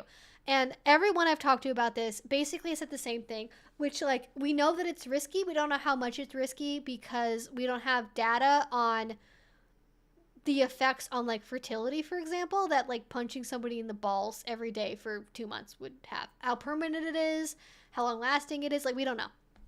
And so if you have external genitalia, the main thing you'd have to worry about with that is, like, is this going to affect long-term fertility? Are we okay with that? And obviously, like, for example, being able to pee might be more difficult. Other things might be more painful and sore. Whereas more internal genitalia, that's less of a risk. And I haven't seen anything to suggest that slapping somebody on the outer labia affects your fertility. And I can't imagine how that would happen.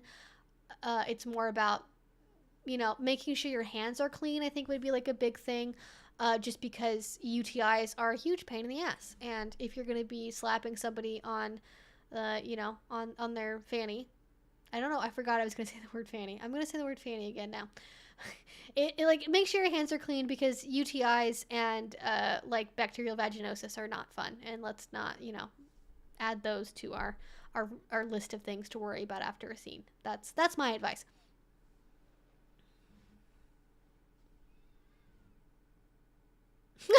Don't go Muhammad Ali in the first few sessions. Exactly. Yes, the tailbone. I'm just gonna say the tailbone. Right? I don't have to say the scientific word. I can just say tailbone. People know what I mean by that. Yeah, so that would be my advice. And then just, you know, always check in after a scene. Really make sure you know how she's feeling. I would not have those scenes be too complicated at first. Like, you know, don't do bondage, don't do sensory deprivation, don't put a gag in. Like, just have it be that by itself. And then as you gain more comfort with it, then add on more things. Because I think where I've seen people make mistakes with this is they add on too much on top, right? And that can impede communication. It can impede, like, because if you get, like, really too deep, like, almost like you want to treat it like you have like a practice run first. You want to have like a practice run before you do like a real scene with it. Because if you go like full on into a scene first and you're both really into it, it's very easy to get lost in the scene. It's very easy to get way too far into it and then just like be going with the mood, and then suddenly, you know, you've done something that you didn't intend to do, and you're like, oh fuck, we got way too into it, and oh, my bad. Like, you want to be able to like gauge how much you like it first, and then when you discover you really like it, make sure you have like a very clear scene plan in place. Even if that scene plan is like, we're gonna go hog fucking wild and just see what happens, like, that can be your scene plan, but you have to know that's gonna be your scene plan, you know what I mean? And then as you gain more comfort doing these scenes and be like engaging, okay, how do we like this by itself? You know, how do we like the intensity level of it? Then you add in other things you might enjoy with it. That could be role play stuff. That could be bondage. That could be gags, blindfolds. It could be like a dildo, something other like sexual wise happening. There could be a lot of other things to add with that. So, but in general, I think that you're probably good. Here we are. We started the stream with CBT. Now here we are again with CBT. It's so true. It is. Like, listen, I actually might just change the title to that.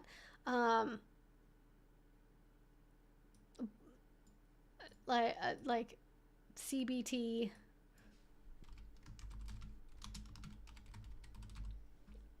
There we go. Title changed. How fun. All right. So let me get into some more questions. Did you bring up kink to your partner the first time, or did they bring it up to you? I don't know if that question's for me, but everyone that I've done BDSM stuff with, I have found in the community, and so I haven't had to like introduce it to a new person as though I was vanilla to start with, and they didn't like know I was kinky. It's always been like we've both been kinky to start with. Oh, your questions aren't popping up. I haven't seen anything that's been blocked or timed out or anything from you. If you are using too many emojis or something like that, that might be a problem. So if you're using too many emojis, that sometimes a Nightbot will get fussy about it, but you're probably all right. You're probably fine. I'm learning rope, Shibari style. I'm going in-person classes, but would like a list of basics. Is there a book that shows the different frictions and other basics? Oh, you know what? I'm trying to think. I don't know if there is a book that lists out all of the most common frictions and like has them in a discrete section of the book. I wish I had them with me because I could look through them, because I do have like Midori's like Art of Bondage and a couple other ones. I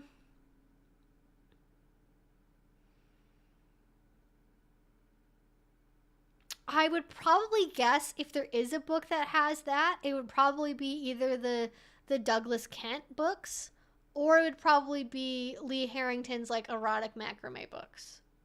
But I can't think of... Usually what they do is they divide it into sections of, like, hair, legs, chest, you know, other things, right? Like, they divide it up that way, but they don't really... and they don't really necessarily go over, like, and then we do this type of friction. Like, it tends to be more just, like, the patterns, if that makes sense. But I'm sure there's, like, more recently published books I haven't actually read yet that may go into that in more detail. The one place I would probably say, and this is not a book, I'm sorry to go over, you know, this again, but I want to, like, I think I'm just checking to make sure this is actually here, because I don't want to, okay, so I will go ahead and link this for you guys, because this is actually really helpful. So Shibari Study, which is a really wonderful website, I always recommend this. It is such a good website, and they have really good resources. So if you want to go to this, I don't know if you're still in the chat, Karis?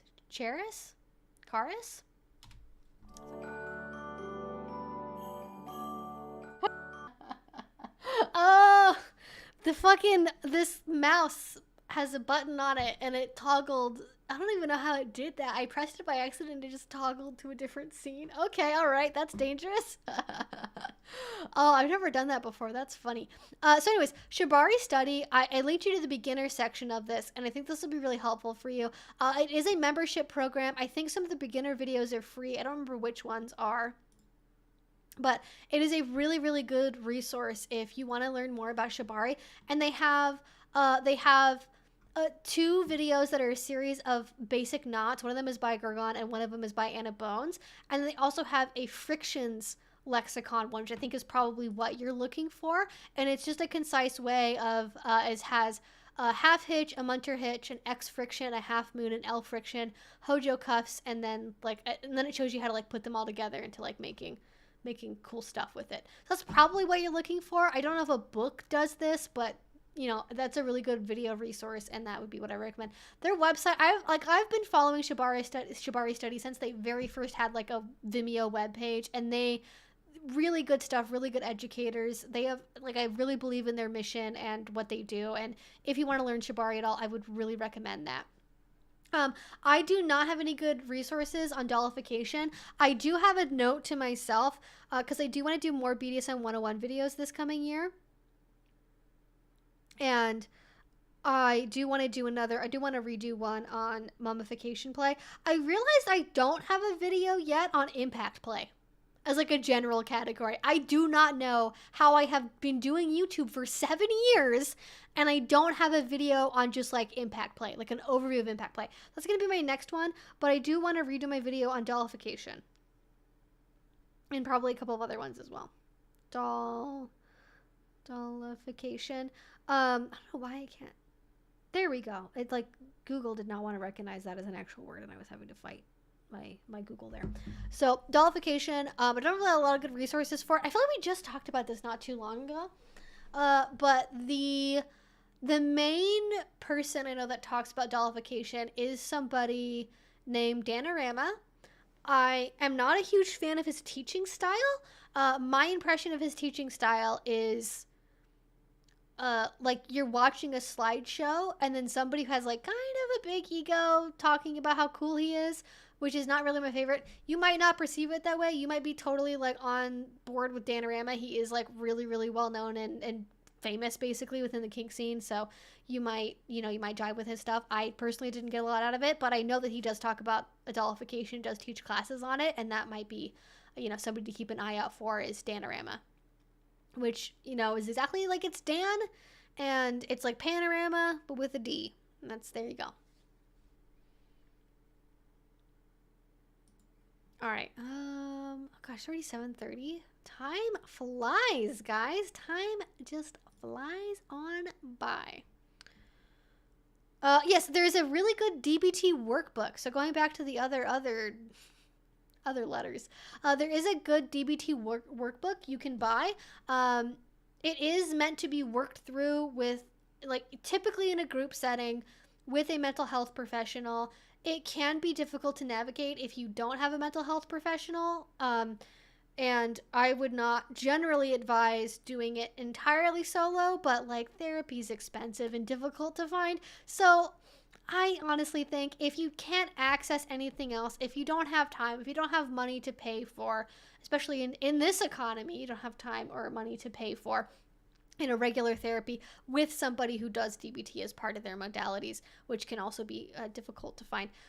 Doing it on your own, I think, is probably okay. You might not get the full experience that way because it is really helpful to have somebody coach you through doing the steps and how to actually implement them, because it's really easy. Like, for example, it's like, this is not a DBT thing, but it is a really common thing in like heart-to-heart, like compassionate communication type stuff, which is talking about your feelings and making I statements.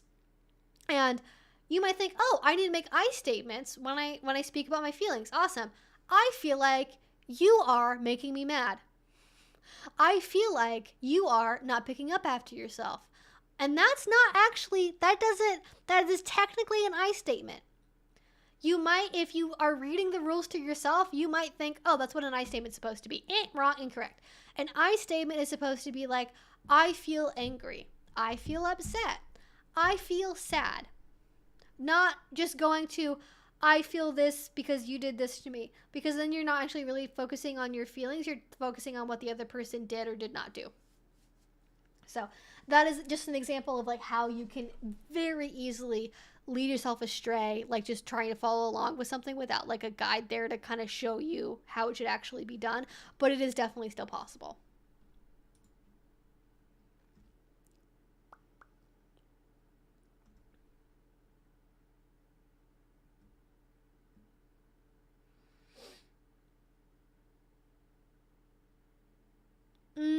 Currently dealing with a breakup. She said she still wants to date, but I'm on the back burner. I feel it's over. She just can't say it. It could be wrong.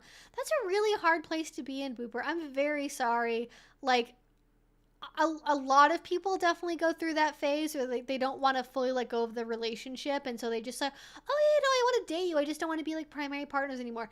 And I would kind of keep in mind that if you are in a poly or like in an open relationship, it is much more likely that like when they say that, they mean that, and they might just be prioritizing themselves or their life or their work or whatever and not have as much time for you right now. And it might not always be that case. And some people definitely also use it as like a stepping stone to like the full actual breakup, but it is really hard. It is very difficult to have that feeling of like, are we really actually broken up? Like, are you just saying this because you don't want to fully break up, but you will later? Like, yeah, that sucks. That's really hard.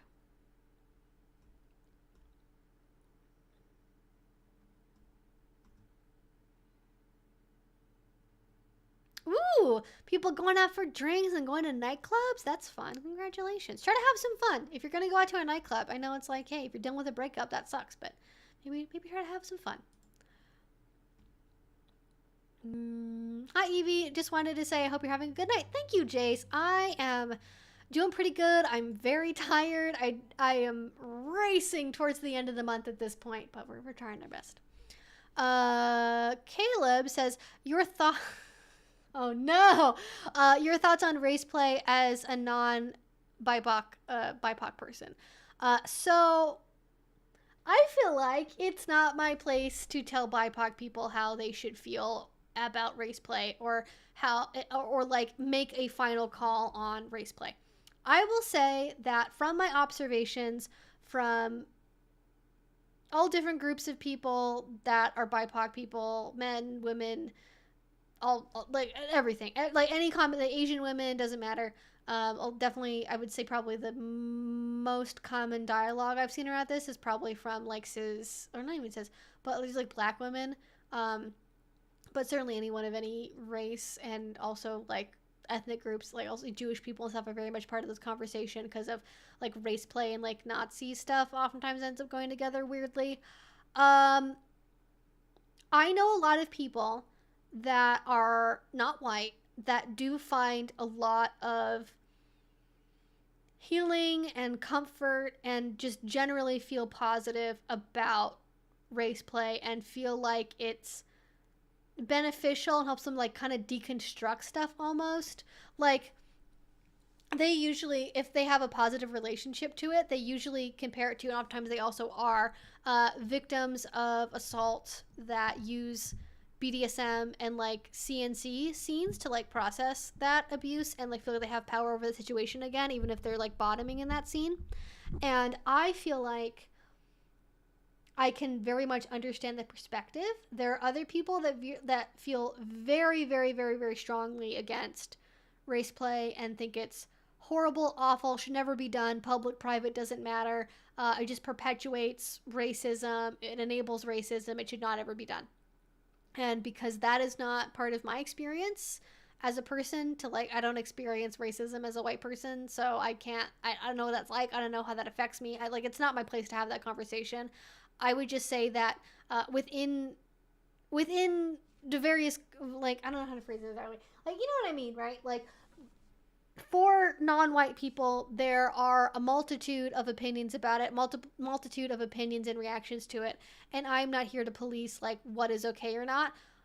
I would just say, like, if you're gonna do race play, probably don't do it in public, and if you are gonna do it in public, make sure it's at the Edge Players Night, where you have, like, the go-ahead from the DMs first. Like, do it responsibly, and don't spring it on people that maybe don't want to participate in that or be witness to it. I would say, like, you know, I sort of like a broad statement. Like, for example, when we did a video talking about, like, public humiliation, and it was supposed to be actually a video about Findom, and it was like a Vice... It wasn't really a documentary, but it was a documentary with air quotes. There was like a Vice documentary type thing that came out where there was like a pro-dom that I think she was from New York, and she was black, and the sub that she had at the time was white that was with her, and she went to a historically black college during one of their major public family events, I think. Like, it was something where, like, there was definitely going to be, like, family there. It wasn't even just, like, college kids. It was like, oh, geez. I want to say it was, like, it's like homecoming or something. And she went to like a historically black college, and then like walked this like white guy around on a leash in like the middle of this like university, and like oh my god, it was so cringy and embarrassing. I don't support that because I would have a hard time believing that for the submissive participant in that there wasn't some kind of like weird non-consensual race play that they were kind of forcing the crowd to be involved with, which is like, what? No, don't do that. Like, if you are getting off because of other people's discomfort in public because you know what you're doing to them is making them uncomfortable, stop yourself. That's not okay. That's my opinion.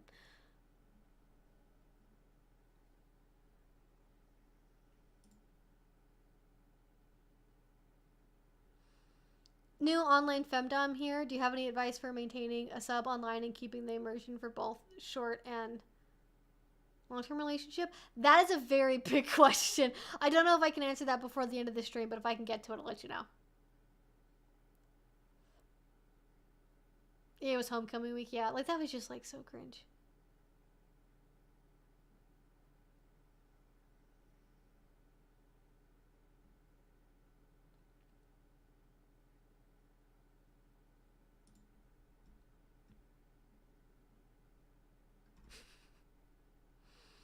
Space age play, equal choking in the vacuum. I mean, that could certainly be part of it. Yeah, Andrew Tate got arrested, or he was detained. He was detained for 24 hours, and they're trying to detain him for longer. I think the narrative that he was captured and then released like he's free, nothing he did was wrong, is incorrect. Like, that's just how detaining people works in a healthy justice system, is you don't get to detain them indefinitely. You have to release them at some point. But yeah, they are trying to detain him for longer, as I think is probably wise, because he definitely will destroy evidence and shit if he gets a chance. Oh, thank you, Caleb. Longtime subscriber, first-time live stream watcher, incredible YouTuber, great content creator. Yeah, okay. Well, I think you were just the one who asked that question about race play. I don't know. It's just really complicated. Like, I just heard so many perspectives, so many people on it. I don't know. It's not my lived experience. I just feel like I shouldn't. I'm not encouraging people to do it in public and do it in dungeons, but I also don't want people that find it, like, healing or empowering for them in the same way that, like, somebody who suffered assault or, like, extreme ongoing misogyny, like, finds relief in CNC. Like, I just don't feel like I want to police that, you know? Like, I think it's complicated and very individual. We are only 10 more likes from 100. Help us appease the unblinking eyes of the YouTube elder gods today. Yes, if you're here and you haven't liked the stream, go ahead and give it a like. Let people know you're enjoying it. Let me know you're enjoying it. Let YouTube know that you're enjoying it. And all of my controversial hot takes.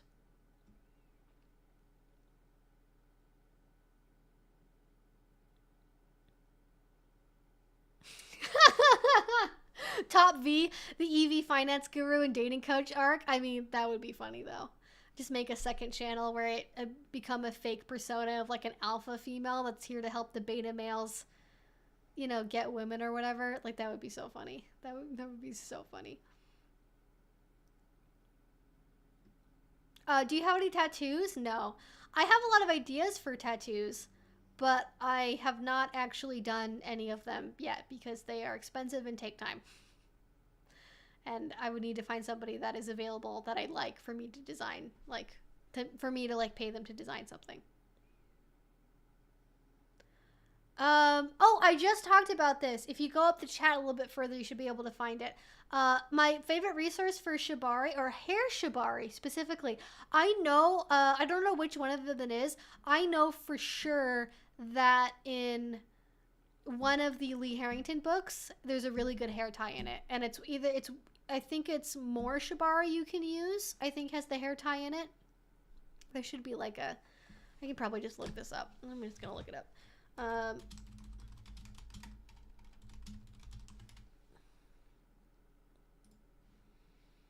I want to say it's more Shibari you can use, but it might be the other one. I don't know if there's like a list of like everything you're gonna learn in this book.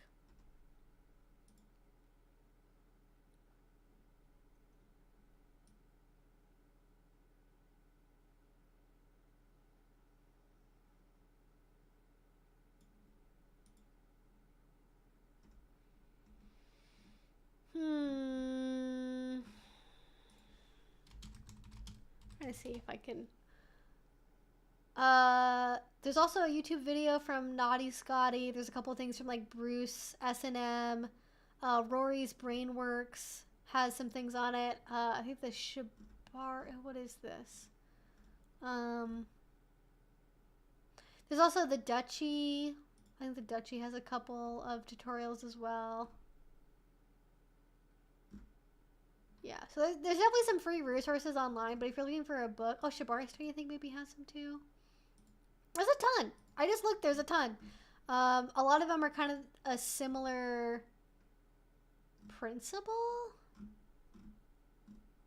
but there are definitely a lot of resources out there for different things. Like I said, there's Shibari Study. Crash Restraint, there's the Duchy, there's Bruce S&M, Rory's Brainworks, all those, have pretty good tutorials. Not necessarily all good people. Bruce S&M is kind of a dick, but, he does know a lot about rope. There's also Rope 365, and I think, yeah, and then it says more Shibari you can use has head and face ties in it, so I imagine that there is a hair tie tutorial in more Shibari you can use volume 2, which is, just more Shibari you can use. So I think that would probably be the one you're looking for if I had to guess.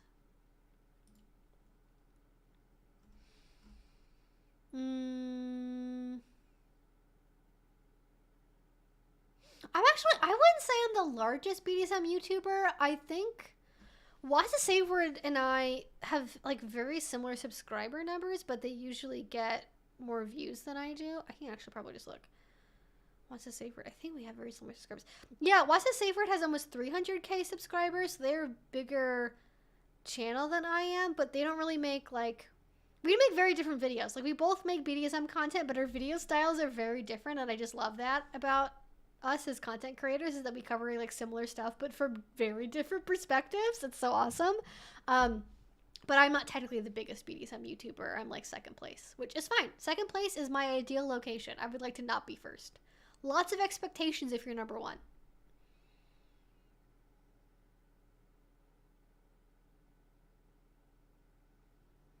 Oh, really? For like unique hair ties? I'd like the more Shibari you can use book. I think they have a whole section on like creative like head and hair related stuff. If I remember it correctly. I haven't had that book for a while.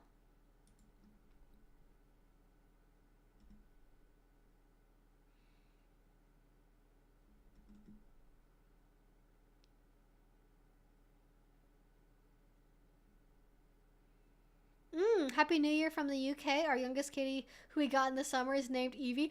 What? There's a cat with my name? Aw, I don't know if that's named after me, but either way, very cute, and I hope that she is a nice kitty.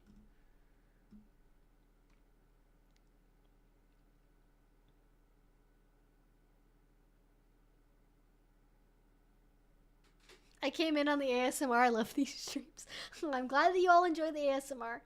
It is a very fascinating time to watch the stream when I ASMR. Prizes are not a great motivator for me. Why do the dishes to get a cookie when I can just eat the cookie and then not do the dishes? That is a very fair point. See, that's it though, right? You gotta like work with your own brain. And like for me, that kind of stuff works really well. But if that doesn't work for you, don't do it. When What's the Safe for it's two people, so when you split their subs between them, you win. Fair enough. Yeah, no worries, Jace. Thank you for clarifying. The only time I get upset if people repeat messages is when they ask the same question 10 times in a row in like 10 minutes. And then I'm like, all right, you're just like being impatient. Slow down, kid. But I appreciate it. I appreciate it.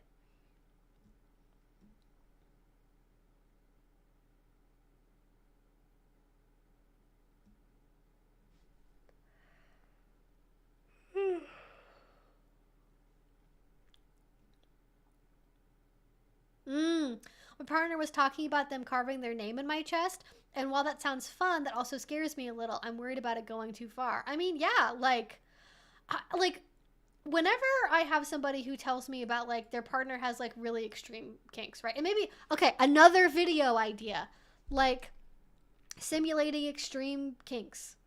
Because that's like, I don't even know what I would title that video, but like safely simulating, or maybe like how to handle extreme kinks. How to handle extreme kinks. And AK, don't actually do it. Spoiler alert, it's don't actually do it. So I fairly regularly get comments and questions from folks where, and it's funny because if you look from the outside, people expect that like it's just dominance doing whatever they want to help with little submissives, and the submissives are like, no, please don't, I can't take it. And the dom's like, you're gonna take it. And then they do like wild shit just because like that's what people stereotype it to be, when for the most part it is scenarios like this where a dom oh, okay, wait, I misread this. They're talking about them carving their name in my chest. Okay. Usually when people ask stuff like this, it's like the dominant like is like, my partner wants me to carve my name in their chest, and that sounds extreme. I would not do that, and this is why. Because if they are drawing blood and breaking your skin, they are essentially asking you to get a tattoo of their name on your chest. Because everyone heals differently, everybody's skin is different, everyone's collagen and whatever is different, and if they are actually drawing blood and breaking your skin, there is no way to tell if you scar, even if it's very shallow. I have very shallow marks on like my arm and on my back from scenes, and it's been 3 years and they're still there and they're not going anywhere. Even though I've done like lots of exfoliating stuff on my arms, like even with doing stuff that should at some point possibly like break down the scar tissue, it's very resistant to that. So if you break the skin at all, even very shallowly, there is a non-0% chance you are going to be left with their name in your chest or parts of letters of part of their name on your chest. It is unlikely you'll probably get like a very perfect, nice, neat, even scar of like everything being very readable, but it is likely you're probably going to be left with at least some of it. So what I would probably do instead is, if what they want is like, it depends on like, okay, what are you looking to get from this scene? Is it them seeing their name on your chest and like the feeling of ownership? Okay, great. Use like a Sharpie pen.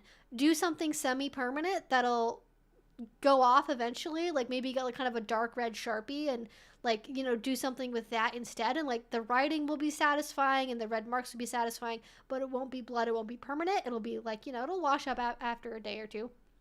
It'll wash off after a day or two. That's perfectly fine. If what they enjoy about it is they like having the knife in their hand and like the sensation of feeling the knife kind of going into your skin, and it's more of a sensation thing for them, get a blunt butter knife, put it in cold water, and use that instead. It'll get kind of the drippy feeling, and it'll be really cold, and so that can oftentimes feel like it's more intense than it really is because of the cold. It kind of has like a sort of a weird effect in terms of like, it kind of makes it almost feel sharper than it really is. And you get sort of the satisfaction of like drawing it, especially if the blade's also cold. You'll be left with like, especially if you like kind of lighter skin tone like me, you'll be left with kind of like a skin reaction, kind of usually like an initial like kind of paler reaction from the cold, and then it'll be like pink from the knife being drug around, but not a sharp knife, not a real knife, like a blunt butter knife in cold water that's been left to chill for a little bit first so the knife actually gets cold. That can be a really good way of getting that like sensation of like the actual like the knife part of it. And then finally what they like is the blood part of it. This is like the hardest thing to do, to like the blood part of it. My suggestion for that would be probably a variation on the last one, which would be fake blood. Like get some like good, nice quality like Halloween blood, or like, prop blood. And then after the knife is cold, then put that in like the fake blood, and then do the carving with that, so it looks kind of like you drew blood but you didn't really, and that would probably be like the most direct way of doing it. You can probably get a prop knife that like has some kind of feature in it where it has like a blood capsule in it, where it'll like, when it has pressure, it'll like the blood capsule will break and like blood will come out of it. That's probably very expensive. I don't really know how that technology would work, or like how they normally do that in movies for like knife and like blood scenes. But there's lots of ways to get around that idea without actually doing it, because I don't even know if she realizes like how permanent the thing is that she's like asking you to do. And she might not, which is fine, but there's other ways to try it first.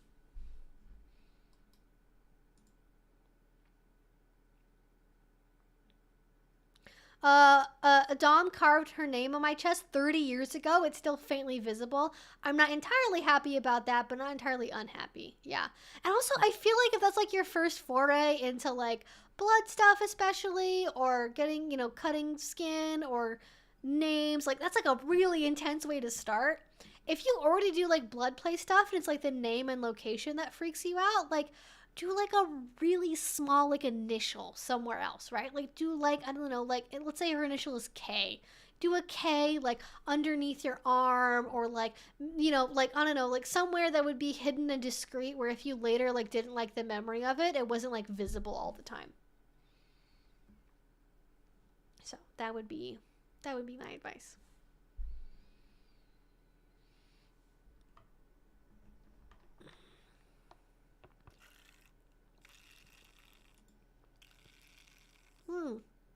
Low bit rate. Why would that happen? Weird. Okay, we have time for one more question, and then I'm gonna go make cookies and fall asleep and edit a YouTube video at probably 2 a.m. because that's just my life right now. It's good stuff. Let's see, we got one more question in here. We've covered a lot of stuff today, guys. We've like been a kind of an intense stream.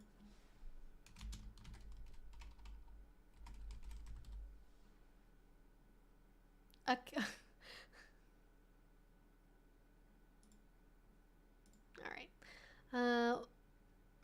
What worked with me was starting to be okay with safe wording when my headspace gets dark. I actually have to separate bad headspace safe words so my partner doesn't have to worry if they messed up. Oh, that's a really good piece of advice. Yeah, for sure. If you're dealing with, like, this goes back to the beginning of the stream of talking about, like, headspace and safety and not going too far, definitely that can be a really key thing. Having a safe word that you can use is really good. What are your thoughts about aesthetics in kink and BDSM? I'm all for it. It's great. Love it. Love aesthetics. I love all the different variety of it. I love roleplay outfits. I love all of it. It's good. I think sometimes people get too preoccupied with it, though. I think that's kind of one of the downfalls that I saw when I was first, coming up in the BDSM scene, is a lot of people that were like younger and around my age that were getting into BDSM for the first time. They were really preoccupied with looking the correct way, and that can be to your detriment, because it's not about looking correct. It's about doing things that make you happy, that are fulfilling for you and your partner to do together, you know?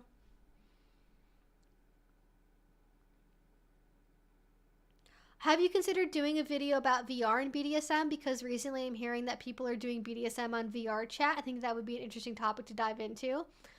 I don't own a VR thing. I wouldn't be able to do that myself. I almost kind of want to be like, I want to give Watch the Safe Word a VR headset, or like have them do BDSM in VR, because that feels like the type of video they would make and would be really funny. Like them doing BDSM in VR would be hilarious.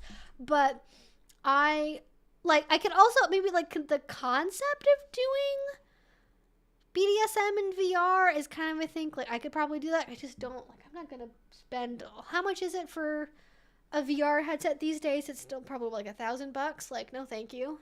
I have camera equipment I need to buy, and a dresser. I need to buy a new dresser. Ugh. That's my current big purchase I have to make, is buying a dresser.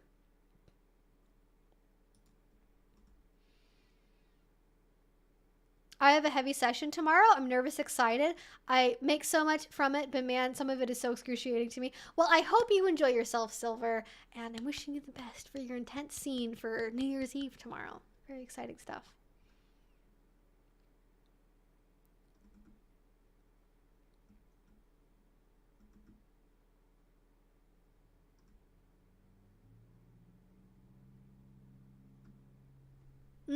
Was just about to mention the checkbox filling trap you can kind of fall into with poly. Starts to feel emotionless, and things can sometimes end up being flexible anyways. Yes, exactly. Like, there's always the ability to be flexible, or there should be at least a little bit. Have you done any videos on how to find specified dungeons, or dungeons in general, dungeons that are safe? I talk about that in my FetLife video, and I also have a video that's like, I forget what the title is, but I have a bunch of videos that are linked in my video on FetLife where I talk about how to find events. I probably just like have a video that's called like, yeah, I do. I have a video that I published, not this September, but the last September, of your guide to BDSM events and your guide to BDSM events and parties, dungeons, mungeons, and so much more. I will go ahead and link that in the stream chat, because I'm sure this, I don't know why this video does not get more engagement, because it is like public, and it's not like, I don't know if it's like fully, it's not age restricted, it's just like demonetized. But like, I don't know why like more people can't find that video, but it is up there. It is up there for sure. So, I think that's going to be it for tonight, guys. Thank you so much. My HB Reverb G2, which is pretty good, is running at $600. Really good display, no grading. I'll have to keep that in mind. Maybe I don't want to be like an early technology adopter and then have everything be outdated in like a year. So I'm kind of waiting a little bit, but that's like, there are phones that are more expensive than that. So, you know, all right, not too bad. Anyways, that is it for tonight, guys. Thank you so much for hanging out with me on this beautiful Friday evening. I hope you all enjoyed yourselves and had a fun time and enjoyed the lights and enjoyed hanging out with me. I really appreciate you all being here. If you have not, give it a like, leave a comment if you are watching this on the replay. Have a fun weekend. Have a fun, safe, enjoyable New Year's Eve, and have a wonderful 2023. Just so everyone knows, I was informed there is bonus content for the hidden object game we played on Christmas Eve and Christmas Day. And so New Year's Day, not New Year's Eve, because I am going to be with people for New Year's Eve, but for New Year's Day, I might do a stream doing the bonus content. So if you've got work off New Year's Day, if you're going to be free, you know, check back in on my channel, check my Twitter. I'm Evie Lupine on Twitter.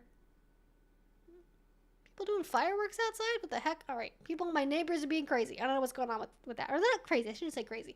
They're being wild. My neighbors are being wild. I don't know. They just, my neighbors do the most random shit ever. I don't understand them. They're crazy. Anyway, no, I shouldn't say crazy. I said it again. Wild. I'm trying not to use like ableist, like, I don't know if that's like ableism for mental health, whatever that term is. Terms that stigmatize mental health. I'm trying not to do. Oh, thank you, Rocky Mountain. Rocky Mountain. There we go. $10. Thank you. Good night, Evie. Get some rest, Tilda. Closing parenthesis. Thank you. I will try my best. I do have some things I have to get done before I sleep tonight, but I will get some rest, I promise. So good night, guys. Thank you so much. Stay kinky, stay safe, have fun, have a very amazing start to your 2023, and I will possibly see you New Year's Day, and if not, I will see you in a